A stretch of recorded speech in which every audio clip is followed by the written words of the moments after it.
Developing around the state, the Bexar County Sheriff's Office has filed criminal charges after dozens of migrants were flown from San Antonio to Massachusetts. The Texas Tribune reports this all stems from last year's flight to Martha's Vineyard, which Florida Governor Ron DeSantis says was paid for by the state. As Zach Briggs explains, authorities have not released who the charges are against.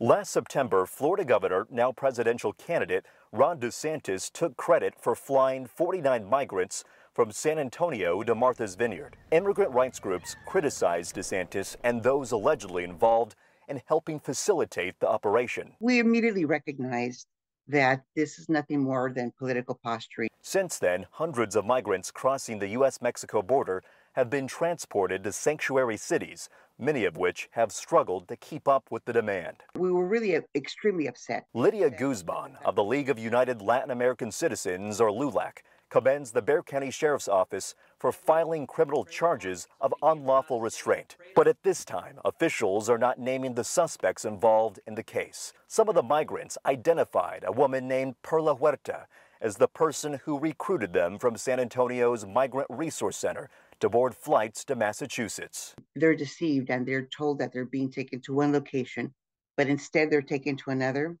That's kidnapping, and that's serious. The Bexar County DA is now reviewing the case to determine whether enough evidence exists to charge anyone with a crime. The case would then go before a grand jury for deliberations. You cannot do this to human beings. You cannot just, kidnap someone this way. And I believe that there should be some consequences for that.